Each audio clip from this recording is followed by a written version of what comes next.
Jiwandono. Pertama, di tengah pagi hari ini kita melakukan konferensi pers terkait dengan perkembangan perekonomian terkini.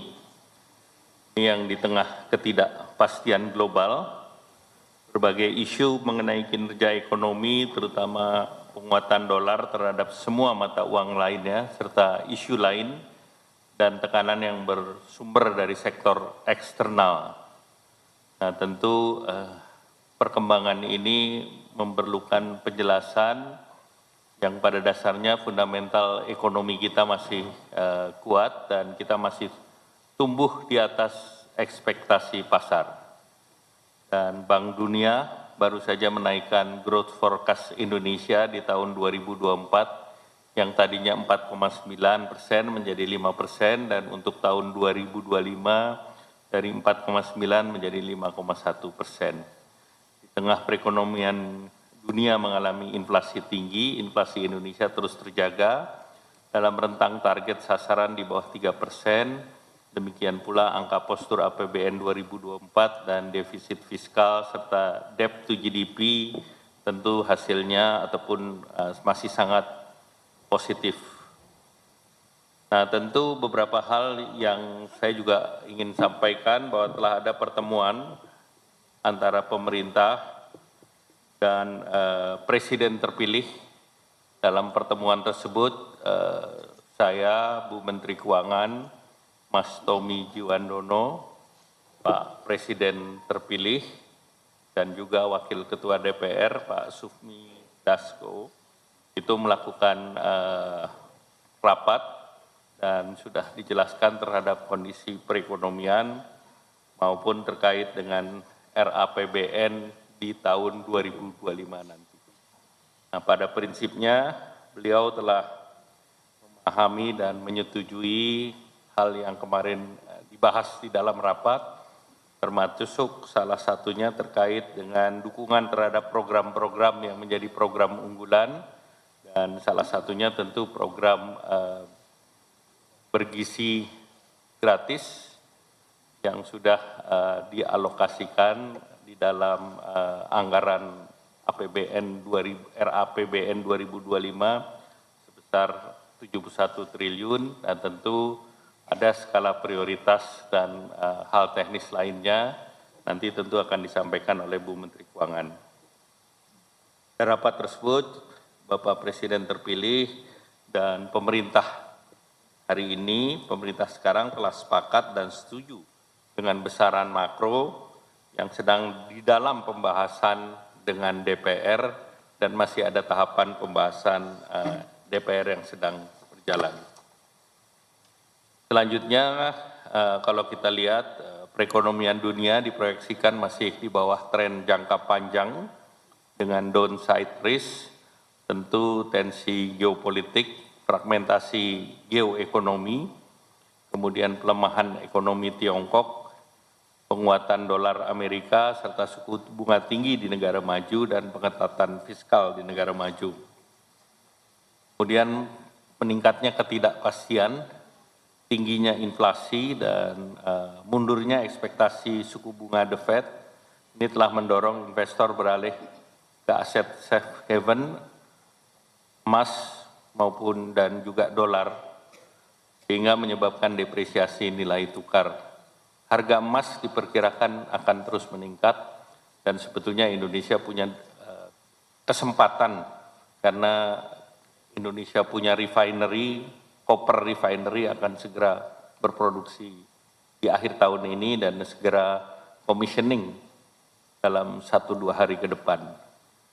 Nah, komoditas CPO naik 7,26%, nikel 4,94%, dan tembaga 15%. Nikel tembaga adalah komoditas yang dibutuhkan dalam renewable energy dan EV. Nah, ekonomi Indonesia sendiri di triwulan 1 tumbuh 5,11%, ini lebih tinggi dari triwulan yang di tahun yang lalu, dan lembaga rating juga memberikan asesmen positif bahwa ketahanan ekonomi tetap terjaga dan pertumbuhan ekonomi diikuti dengan perbaikan ketenaga kerjaan di mana jumlah penduduk bekerja bertambah 3,55 juta orang dan pengangguran berkurang sebesar 0,79 juta orang dan proporsi pekerjaan formal meningkat menjadi 40,83%, inflasi sebesar 2,84 dan ini dalam rentang yang sesuai dengan APBN. Tentu hal ini akan mendorong Indonesia menjadi tetap terjaga dan pertumbuhannya pertumbuhan yang positif. Kalau istilah Pak Presiden, pertumbuhan yang segar. Tumbuh positif, inflasi di bawah pertumbuhan ekonomi. Sektor real juga baik, PMI di level ekspansif di atas 50 selama 33 bulan berturut-turut. Demikian pula dengan indeks keyakinan konsumen ini juga tetap tinggi di angka 125,2 dan juga indeks penjualan tetap tumbuh di angka 4,7. Sektor eksternal tetap kuat, buffer terhadap tekanan global, neraca perdagangan tetap surplus di angka 2,93 miliar dan surplus ini 49 bulan berturut-turut, sedangkan neraca pembayaran mencatatkan defisit 6 miliar setelah kuartal sebelumnya di Q4 surplus 8,6. Nah tentu peningkatan pembayaran imbal hasil atas investasi atau investasi portofolio ini sejalan dengan apa yang sering disebutkan yaitu tingkat suku bunga tinggi yang higher for longer di tingkat global. Sementara defisit transaksi berjalan mencapai 0,64% dari PDB atau 2,2 miliar. Di sektor keuangan ini berperan sebagai intermediasi dari penunjang fundamental ekonomi, pertumbuhan kredit, DPK meningkat kembali di angka 11%, kredit investasi dan modal kerja terus tumbuh, realisasi investasi pun naik 9,8% menjadi 401,5. Nah kemudian penguatan dolar terhadap mata uang dunia termasuk rupiah, ini seiring dengan keluarnya penguatan dolar akibat yield, namun BI telah mengintervensi dan dibandingkan negara lain, real yield kita relatif menarik dengan risiko yang moderat. Kemudian kalau kita bandingkan beberapa negara, itu slide yang nomor 13 ya. Nah kalau kita lihat beberapa negara lain, kita lihat central bank policy-nya, tingkat suku bunga kita 6,25, kita relatif dari seluruh indikator berada pada green, daerah yang aman.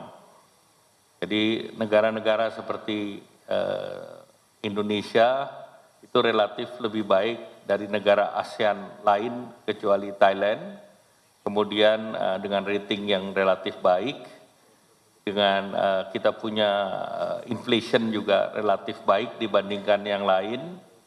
Kemudian dari segi current account juga kita relatif terjaga dalam presentasi terhadap GDP, minus 0,64, kita lihat banyak negara lain, bahkan negara-negara yang seperti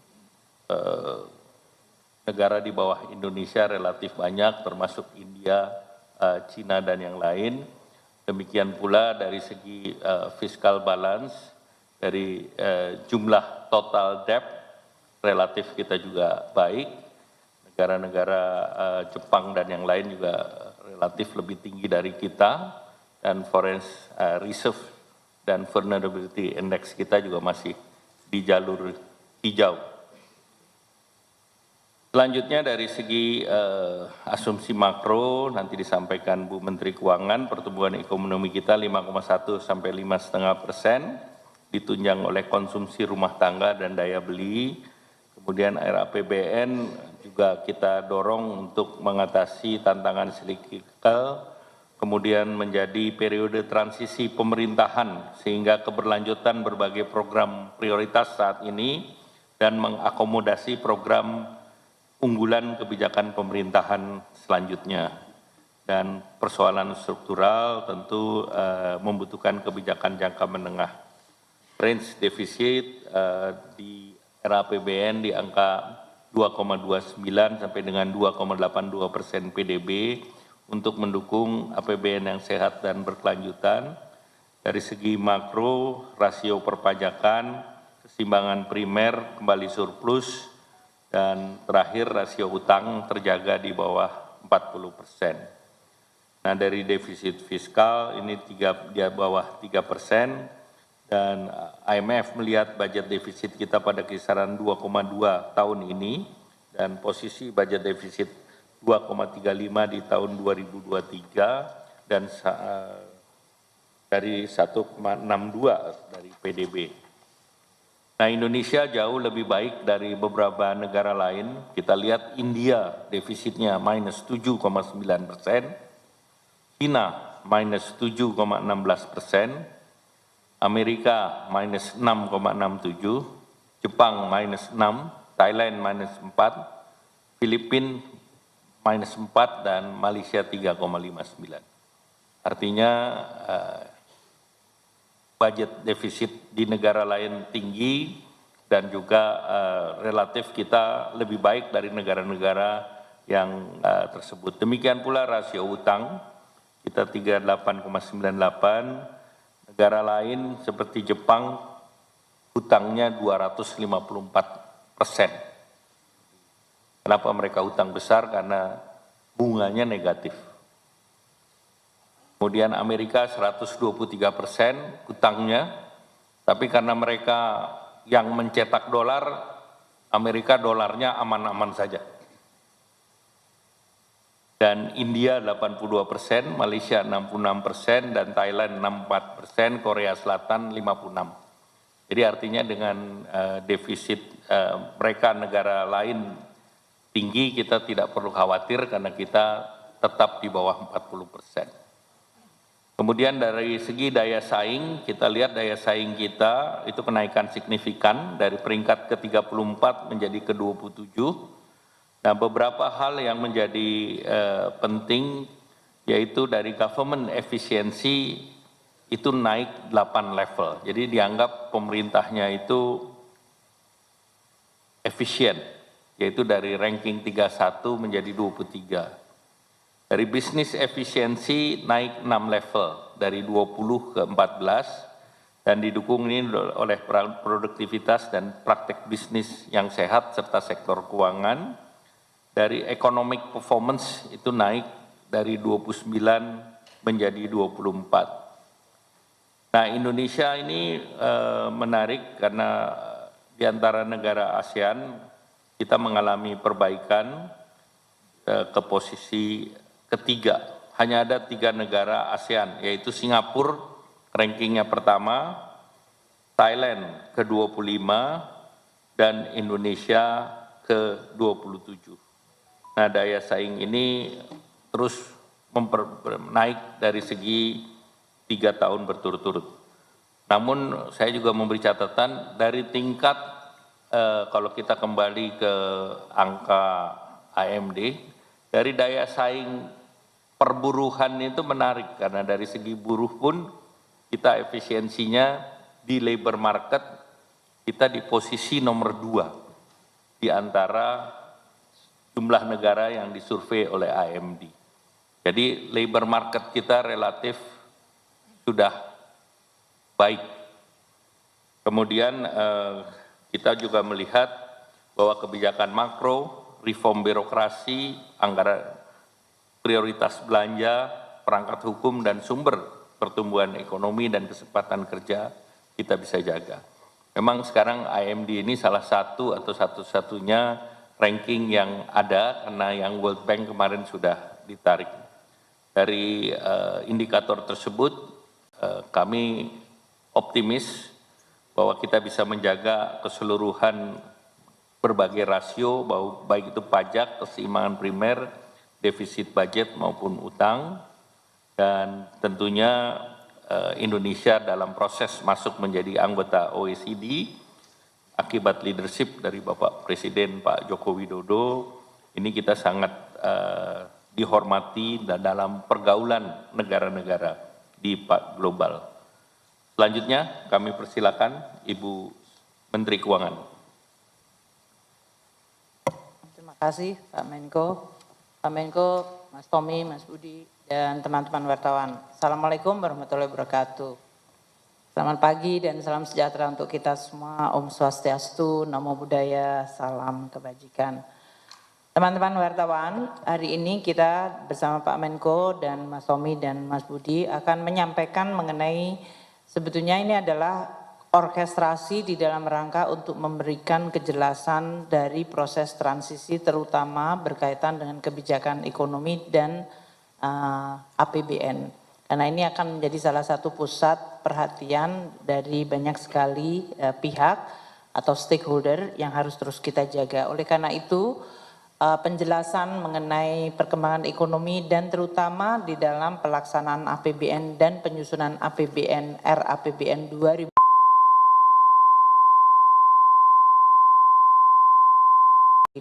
itu menjadi sangat penting. Dan tujuan kita hari ini adalah memberikan penjelasan atau clarity ini supaya tidak terjadi berbagai versi simpang siur yang muncul di masyarakat yang kemudian menimbulkan berbagai pertanyaan. Pertama, mengenai kondisi perekonomian, kita semuanya sudah memahami bahwa kondisi perekonomian masih sangat dipengaruhi oleh environment global dan tentu di dalam negeri. Kalau dari sisi global, ini yang sudah sering saya sampaikan. Trendsetter yang besar seperti masalah climate change, perkembangan teknologi terutama artificial intelligence, dan juga perubahan demografi, aging population di banyak semua negara, itu akan menjadi salah satu fundamental trend yang harus terus kita perhatikan. Di sisi lain yang sifatnya adalah lebih cyclical dan temporal namun juga akan banyak mempengaruhi arah, yaitu tensi geopolitik, yang ini juga kami sampaikan tidak hanya masalah militer atau keamanan, namun geopolitik memberikan imbas kepada supply chains, dan bahkan proteksionisme. Jumlah measure atau langkah-langkah untuk proteksionisme itu naik dari 90 ke 300 measure. Seluruh dunia terutama dari negara-negara yang geopolitiknya saling bersaingan.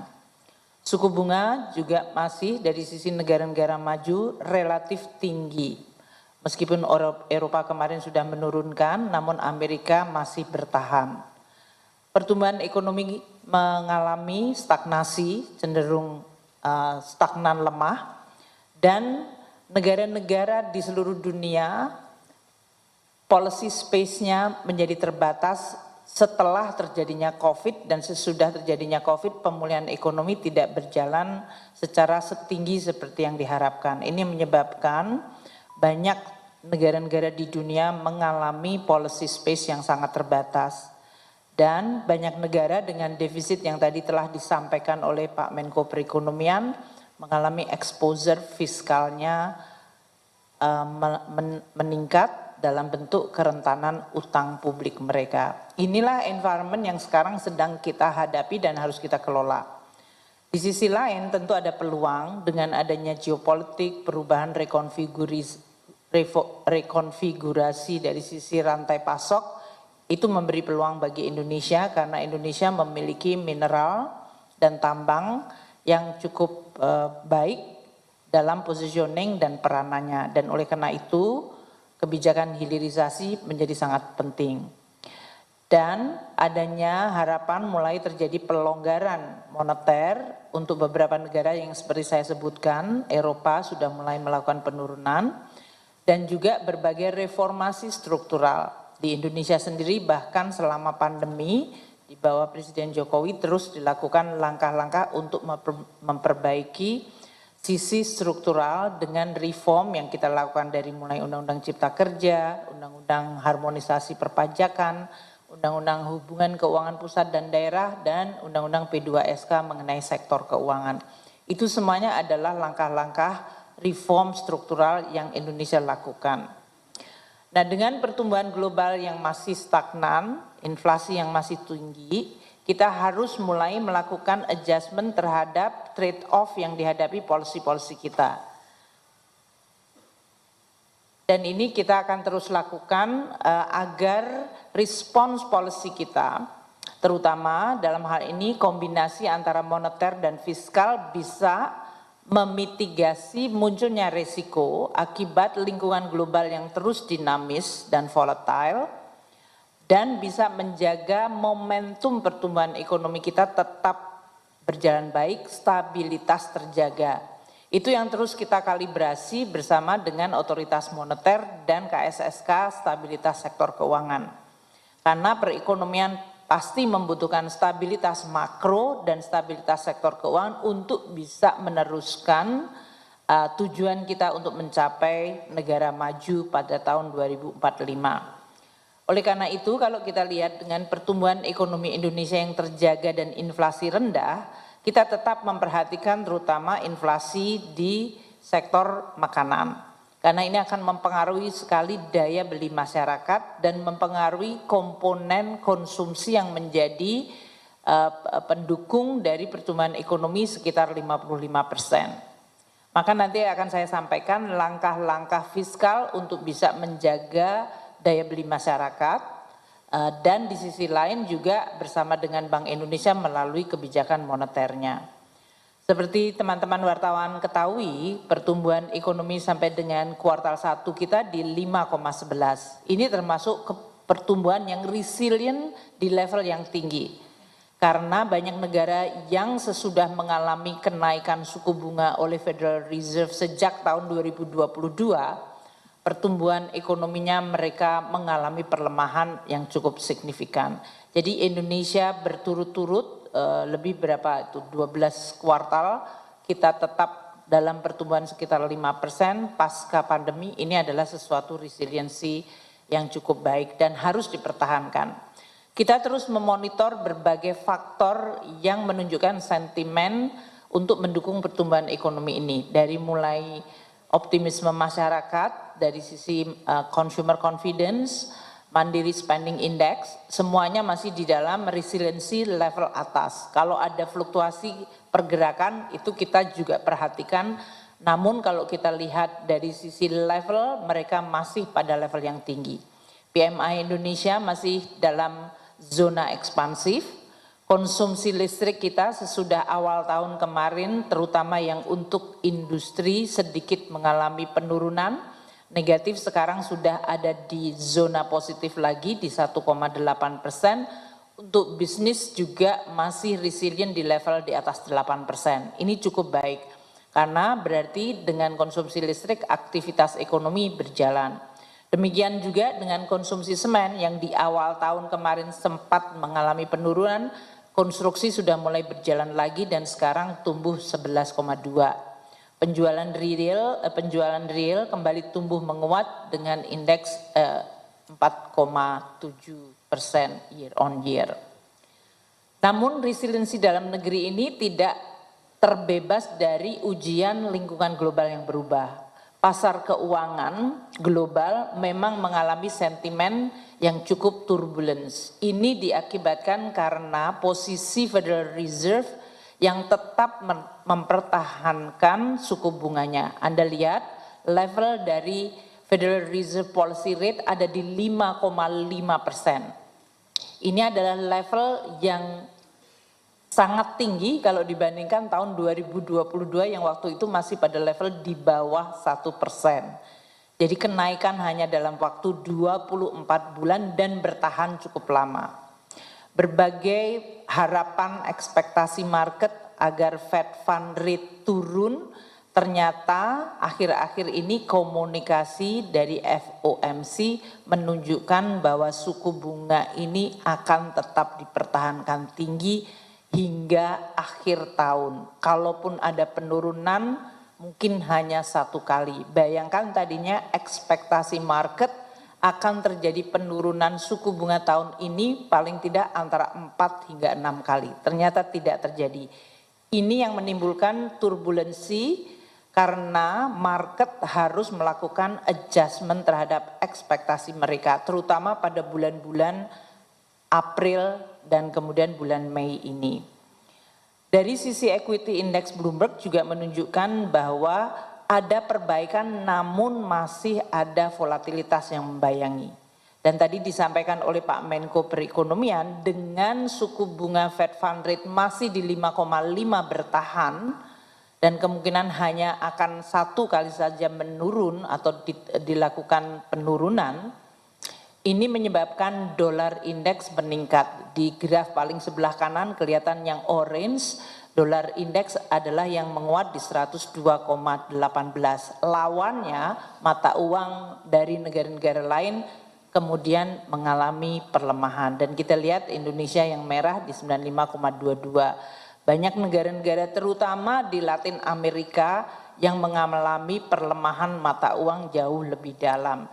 Ini adalah sesuatu yang mungkin kita harus, karena sebagai emerging market kita biasanya digrupkan atau dikelompokkan dalam emerging market. Indonesia selama ini selalu mampu membedakan diri dengan emerging market supaya kita tidak terkena stigma sebagai emerging market yang vulnerable.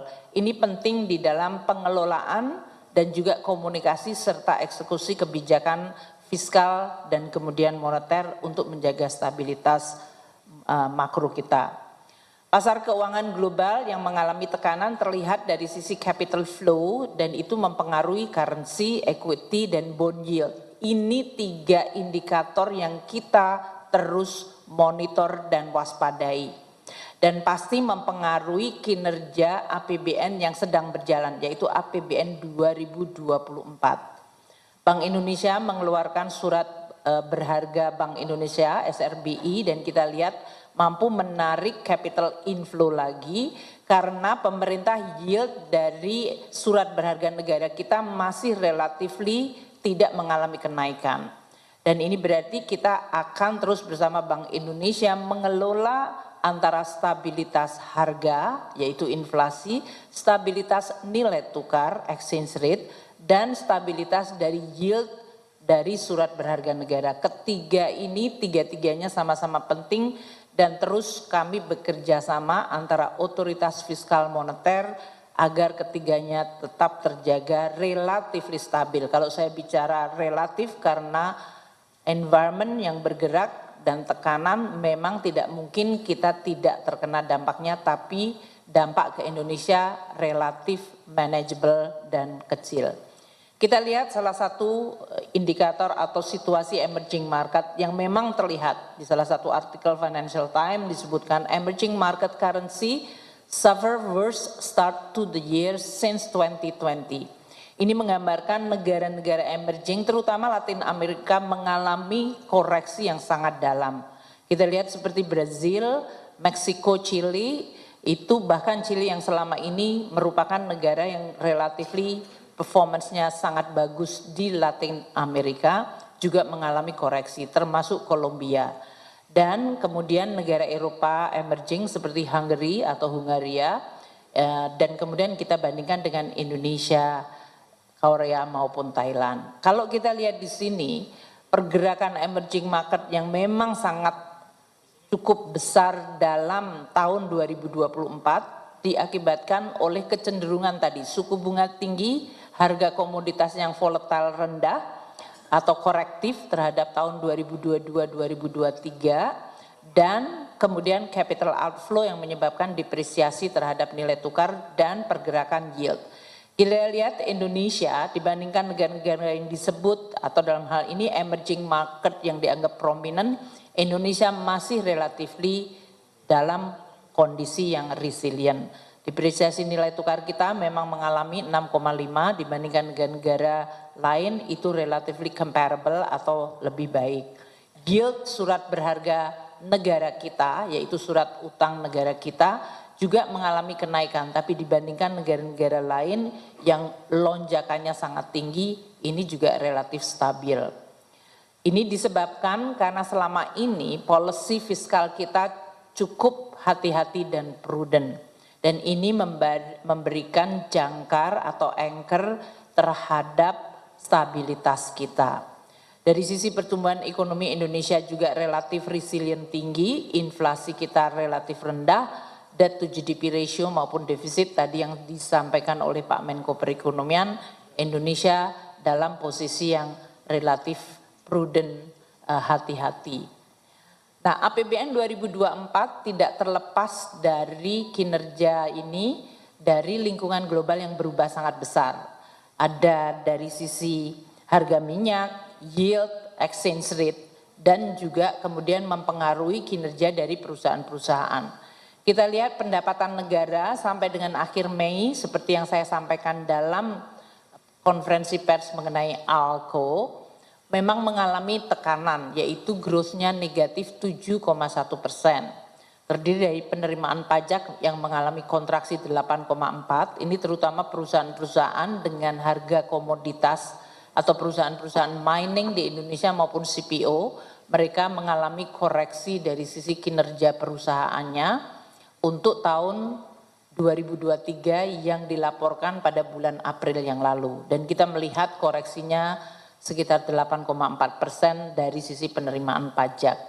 PNBP kita juga mengalami penurunan 3,3 lagi-lagi karena sumber daya alam yang merupakan penerimaan yang cukup besar dari PNBP. Kemudian untuk kepabeanan dan cukai mengalami kontraksi 7,8%. Ini situasi yang sedang berjalan di 2024. Oleh karena itu, kami terus melakukan langkah-langkah bersama kementerian lembaga dan pemerintah daerah dari sisi transfer agar kita tetap menjaga prioritas pembangunan dan pertumbuhan ekonomi namun tidak membuat APBN menjadi sumber vulnerabilitas. Oleh karena itu langkah-langkah penyesuaian terus kita lakukan. Dalam hal ini, bulan Mei ini primary balance kita masih surplus 184,2 triliun rupiah. Ini masih sangat tinggi surplus dari primary balance. Overall balance kita sudah mengalami defisit 21,8 triliun atau 0,1%. Seperti diketahui oleh teman-teman wartawan, kalau lihat dan baca tabel ini, APBN 2024 adalah terlihat pada kolom nomor 4 dari sebelah kanan, yaitu yang ditulis APBN 2024. Itu adalah APBN yang didesain oleh pemerintah dan disetujui DPR untuk kita laksanakan tahun 2024 ini. Di mana postur 2024 defisitnya adalah 2,29% dari GDP. Jadi kalau sekarang masih 0,1%, ini kita masih relatif on track dengan total overall balance tahun ini yang menurut Undang-Undang APBN 2024 adalah didesain dengan defisit 2,29%. Nah, belanja pemerintah akan terus dipusatkan dengan situasi dan tekanan yang muncul untuk semaksimal mungkin memberi manfaat pada masyarakat. Kami terus akan menyampaikan belanja yang langsung dinikmati manfaatnya oleh masyarakat. Dari mulai perlinsos seperti program PKH kita sudah mencairkan 14,2 triliun untuk 10 juta kelompok penerima manfaat. Kartu sembako sudah kita bayarkan 22,3 triliun untuk 18,7 juta kelompok penerima manfaat. Untuk program pendidikan dari program Indonesia Pintar, ini artinya 9,5 juta siswa mendapatkan beasiswa 7,1 triliun. Program Kartu Indonesia Kuliah, 813,7 ribu mahasiswa mendapatkan beasiswa 6,7 triliun, biaya operasi sekolah baik yang pendidikan di bawah Kementerian Agama maupun di bawah Kementerian Pendidikan yaitu melalui pemerintah daerah. Untuk Kementerian Agama 5,2 triliun dengan jumlah siswa 4,6 juta. Kemudian biaya operasi untuk perguruan tinggi 875 miliar. Kita juga memberikan bantuan untuk jaminan kesehatan negara untuk 96,7 juta peserta yang preminya, PBI-nya kita bayar di BPJS Kesehatan. Sebesar 19,3 triliun sudah kita cairkan.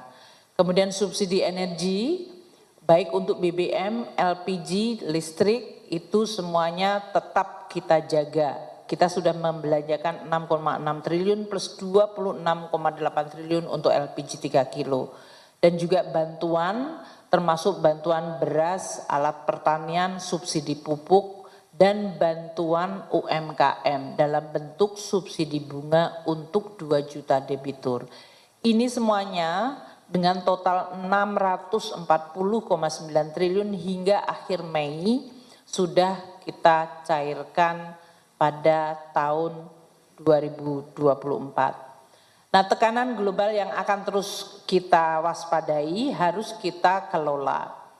Selain kita harus menjaga stabilitas, kita juga perlu untuk terus melindungi daya beli masyarakat. Namun pada saat yang sama APBN atau fiskal harus tetap dijaga kesinambungan dan kesehatannya.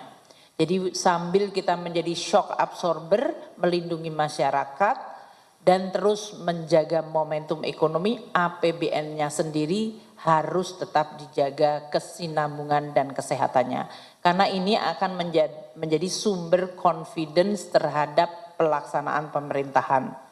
Oleh karena itu, di dalam pelaksanaan APBN 2024, kita melakukan berbagai langkah tadi. Selain untuk melindungi masyarakat melalui shock absorber, kita juga menjaga disiplin APBN 2024. Dalam hal ini disiplin belanja kita lakukan.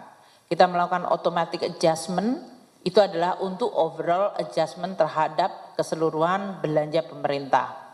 Kita juga mengendalikan penarikan pinjaman luar negeri dan pinjaman dalam negeri, mengurangi penerbitan surat berharga negara. Kenapa kita pada saat tekanan ini bisa mengurangi penerbitan SBN? Karena kita punya silpa tahun sebelumnya. Tahun ini kita menarik 200 triliun silpa untuk pembiayaan sehingga surat berharga negara kita bisa dijaga volume issuance-nya. Ini yang menyebabkan kenaikan yield kita masih tetap terjaga relatif baik. Dan kita dalam hal ini akan terus melakukan kalibrasi burden sharing terhadap pemerintah daerah melalui transfer keuangan dan dana desa. APBN 2024 tetap dijaga defisitnya di bawah 3%. Dan ini adalah komitmen yang sama dan kami sudah menyampaikan juga kepada Presiden terpilih Bapak Prabowo, dan beliau juga memberikan assurance atau keyakinan arahan bahwa beliau komit terhadap defisit di bawah 3%. Oleh karena itu kami memulai sekarang dengan penyusunan RAPBN 2025. Kami ingin sampaikan kepada teman-teman wartawan siklus pembahasan RAPBN 2025 yang disiapkan oleh pemerintah sekarang untuk pemerintahan terpilih pada tahun 2025 yang akan datang. Oleh karena itu APBN transisi memang harus terus dikomunikasikan, dikoordinasikan, disinkronkan antara pemerintah saat ini yang menyusunnya dengan pemerintah yang akan menjalankan, yaitu Presiden terpilih dan Wapres terpilih Presiden Pak Prabowo dan Gibran. Ini yang kami terus lakukan. Komunikasi kami di internal pemerintah hari ini di bawah Presiden Jokowi melalui sidang kabinet, menyampaikan postur KEM PPKF, kita komunikasikan dengan tim gugus tugas dalam hal ini yang sudah disampaikan oleh Presiden terpilih Pak Prabowo, yaitu Mas Tommy dan timnya di bawah kemarin Pak Sufmi Dasko. Ini kita terus koordinasikan. Nah, di dalam timeline atau lini masanya APBN 2025 saat ini kita ada di tanggal 24 Juni. Kami telah membahas kebijakan ekonomi makro dan pokok-pokok kebijakan fiskal 2025. Itu dimulai dengan pembahasan asumsi makro untuk tahun 2025 dan postur RAPBN 2025 masih dalam range. Nah, sampai dengan minggu lalu Panja A Badan Anggaran sudah menyepakati mengenai range dari fiskal postur 2025 yang nanti saya akan sampaikan. Minggu ini masih akan ada panja belanja dan kemudian tanggal 4 Juli saya Menteri Keuangan bersama dengan Menteri Bappenas dan Gubernur Bank Indonesia akan rapat Badan Anggaran untuk pengesahan laporan panja. Ini 4 Juli. Dan tanggal 9 Juli akan ada sidang paripurna untuk penyampaian laporan pembahasan KEM PPKF, yaitu kebijakan ekonomi makro dan pokok-pokok kebijakan fiskal untuk tahun 2025. Jadi ini adalah dengan DPR sekarang, dengan pemerintahan sekarang, tapi kita membahas untuk tahun 2025, yaitu untuk pemerintahan yang akan datang, yaitu Presiden terpilih dan DPR terpilih. Kami juga akan menyampaikan ke DPR laporan semester 1 dari pelaksanaan APBN 2024 pada tanggal 5 Juni yang akan dibahas dengan Badan Anggaran antara tanggal 8 hingga tanggal 10 untuk dilakukan assessment mengenai pelaksanaan APBN 2024 dan proyeksi akhir tahun. Yang ini nanti dijadikan baseline, landasan bagi penyusunan RAPBN 2025. Nah, siklus anggaran ini kami koordinasikan dan komunikasi dengan tim yang sekarang ini ditunjuk oleh Presiden terpilih. Sehingga seluruh siklus dipahami, seluruh perkembangan pembicaraan juga kami komunikasikan dan nanti implikasinya kami akan menyusun RUU APBN 2025 sesudah sidang paripurna tanggal 9 Juli untuk difinalkan dan nanti disampaikan oleh Presiden Jokowi tanggal 16 Agustus sebagai posisi RUU Rancangan Undang-Undang APBN 2025. Di dalam proses ini komunikasi, koordinasi dan sinkronisasi kami lakukan terus-menerus dengan tim Presiden terpilih. Ini untuk menunjukkan bahwa tidak ada gap antara RUU yang kita susun di bawah Presiden Jokowi dengan program prioritas yang ingin dan akan dilaksanakan oleh pemerintahan baru di bawah Presiden terpilih yaitu Bapak Prabowo. Ini untuk memberikan kejelasan mengenai proses sehingga tidak ada spekulasi mengenai proses politik dan penyusunan anggaran. Nah, kita mengetahui bahwa APBN 2025 yang setiap tahun memang APBN disusun itu adalah instrumen penting untuk menjaga negara dan menjaga perekonomian. Negara kita punya tujuan jangka panjang melalui RPJP dan RPJMN. Dan itu adalah untuk memberikan guidance arah jangka menengah panjang. Namun setiap tahunnya ada APBN dan KEM PPKF yang ini tujuannya untuk merespons yang sifatnya adalah siklus tahunan.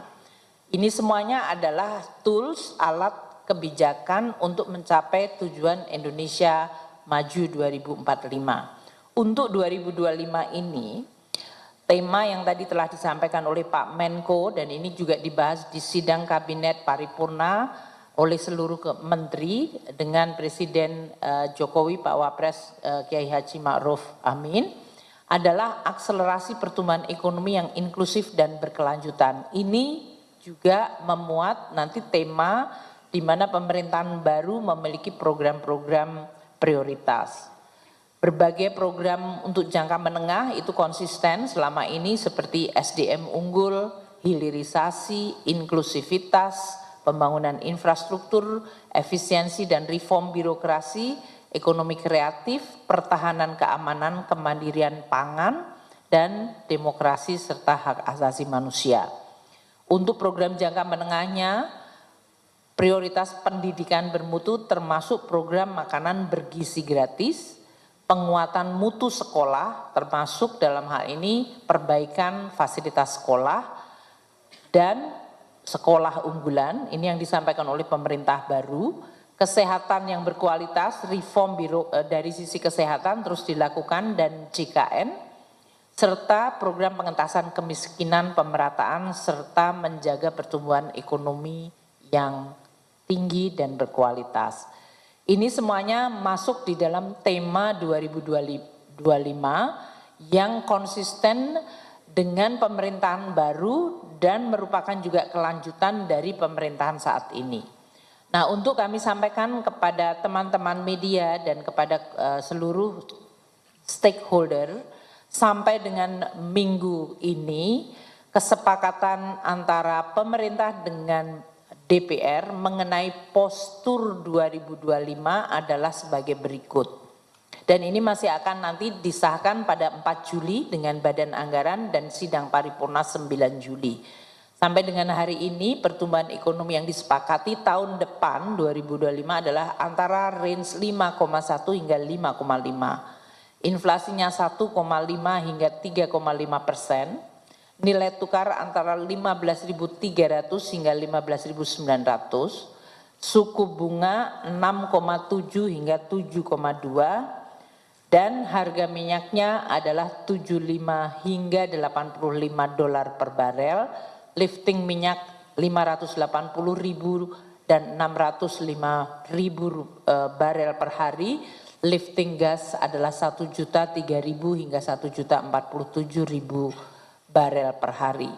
Untuk indikator pembangunan, tingkat kemiskinan disepakati diturunkan ke 7 hingga 8%, kemiskinan ekstrim 0%, rasio Gini 0,379 hingga 0,382, tingkat pengangguran terbuka 4,5 hingga 5%, indeks modal manusia atau PMI ya, itu adalah 0,56, nilai tukar petani 115 hingga 120, dan nilai tukar nelayan 105 hingga 108. Postur APBN 2025 yang sudah dibahas di dalam KEM PPKF, baik asumsi dengan Komisi 11, Komisi 7 untuk harga minyak, dan dengan Badan Anggaran adalah yang ada di bawah. Pendapatan negara di dalam range 12,3 hingga 12,36% dari GDP, belanja negara 14,59